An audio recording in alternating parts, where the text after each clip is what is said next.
10 unique forms of divination. Runes. This form of divination hails from ancient Norse Druids. Runes began as letters in a set of the alphabet known as the runic alphabets,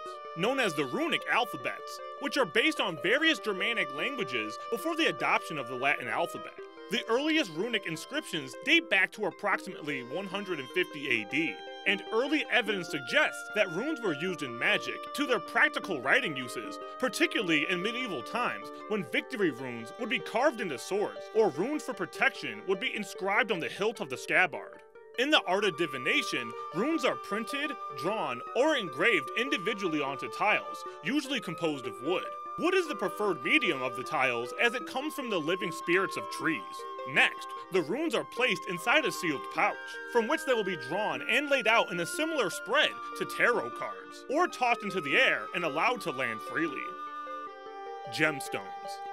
This act of divination is done by analyzing a specific set of stones or gemstones, which arrange themselves when dropped. It is also one of the oldest forms of fortune-telling in the known world. Countless cultures throughout history have utilized this ancient technique. In fact, this fortune-telling process is so ancient that its definite original has been lost to time, leaving historians completely clueless as to how it began in the first place. There are endless ways to perform this feat of divination, but traditionally, sets of these gems include 13 stones with 6 major topics asked about the diviners: new, luck, magic, health, life, and love, as well as 7 for the primary signs of ancient astrology: the sun, moon, Mercury, Venus, Mars, Jupiter, and Saturn. Newer sets like to include extra stones for the rest of the planets. Sand. This version of fortune-telling is done by interpreting markings on the ground or patterns formed by tossing handsful of soil, rocks, or sand. The most traditional technique for this form of divination involves interpreting a series of 16 figures formed by a randomized process, which involves recursion followed by analyzing them, often augmented with astrological interpretations. This practice has roots all over the world from many areas of history, but it is most popular in Africa and Europe, also particularly during the Middle Ages and the Renaissance. This practice is called foresight by earth in the science of the sand. Those who practice this form of prophecy believe in vital energy and an aura from the earth, when sand is thrown at random either in the desert or onto a board specifically designed for divination. It is also important to know the codes of geometric figures in watching how the grains of sand or rocks fall. That is, if you want to truly master this ancient form of fortune-telling. Teacups. The history of this ancient form of future-telling can be traced to the Chinese Emperor Shen Nun in the year 2737 BC. This ritual of divination involves brewing a cup of strong tea and allowing one to consume the hot remnants while allowing the tea leaves to float to the bottom and sides of the teacup.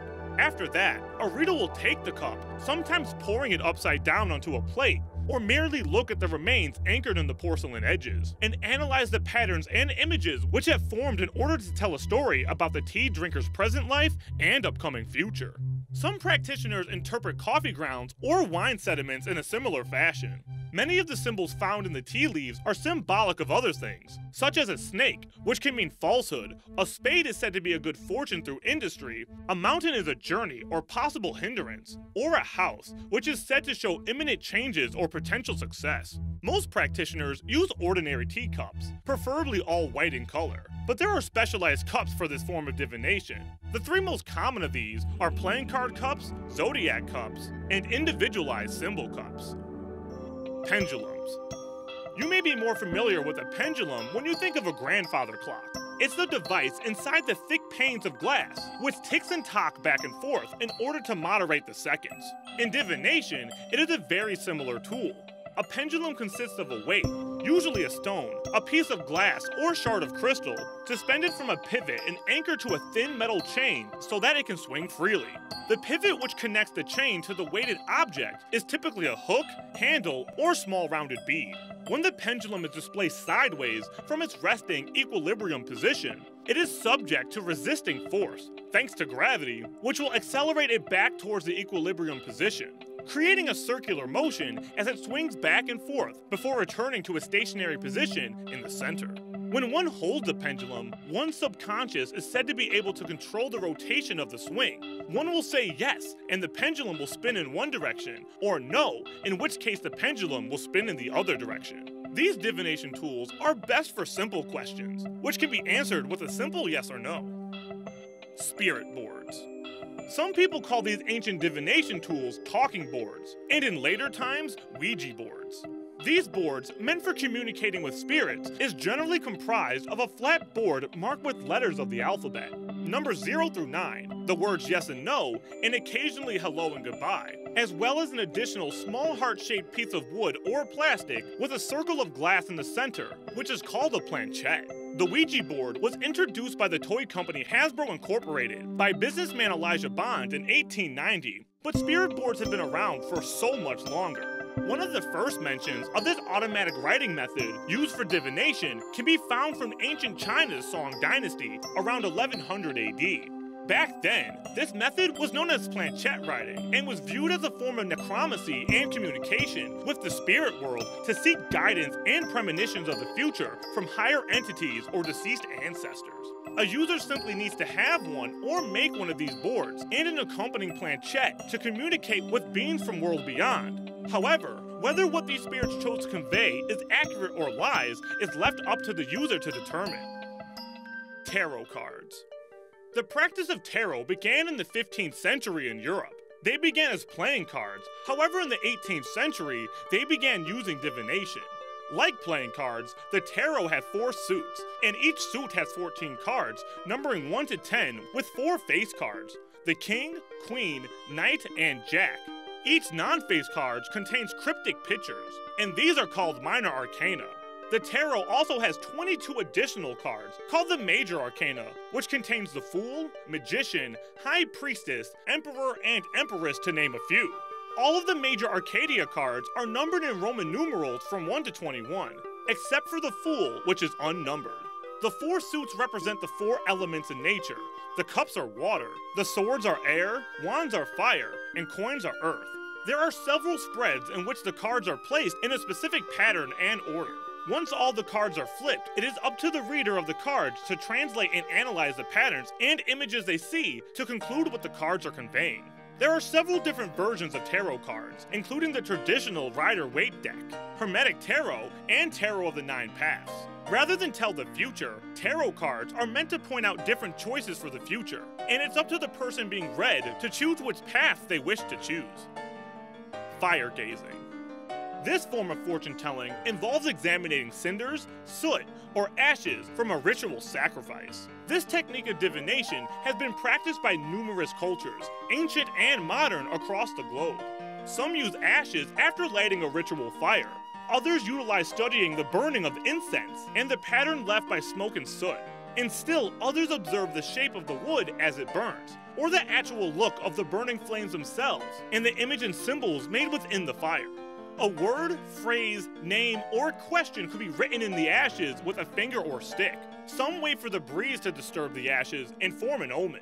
Meditation and clearing of the mind, as well as watching for signs, images, and symbols, are the main method for staring into the fire and reading the omens to predict future events.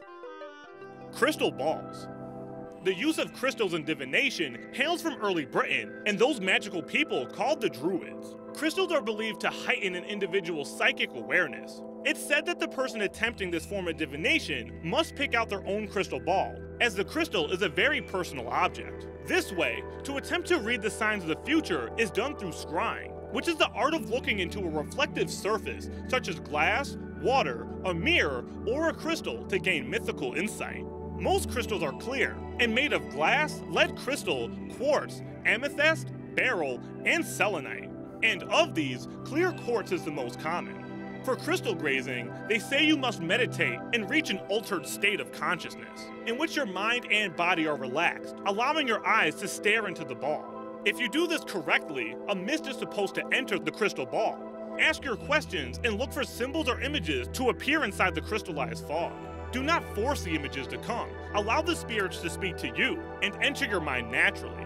Crystal ball gazing is believed to take a lot of practice and patience, and advises that your subconscious mind will always give you the information you need. Go with your instinct and intuition, and remember that most of the time, your first impression is the correct one. Astrology. This form of divination is described as the study of how the positions of the stars and movements of the planets have a supposed influence on events and on the lives and behavior of people. This study of movements and relative positions of celestial objects has been dated to at least the 2nd millennium BC, and has its roots in calendrical systems used to predict seasonal shifts, as well as to interpret celestial cycles as signs of divine communications. This form of star divination was once practiced in Mesopotamia, ancient China, as far back as the Zhou dynasty, ancient Babylon, and ancient Egypt. It all has to do with the idea that a person's personality and destiny is determined by what time, day, year, and where you happen to be born, and how the stars and planets align during that specific time frame. There are usually 12 signs, as well as 4 elements which are meant to determine a person's attitude and potential, as well as basic character traits, emotions, behavior, and thinking. There are many versions, such as the traditional zodiac, as well as Chinese, Mayan, and Vedic astrology, just to name a few. So what's something you learned today that you didn't already know? Let us know down in the comments section below, and while you're there, don't forget to subscribe to see more awesome videos just like this.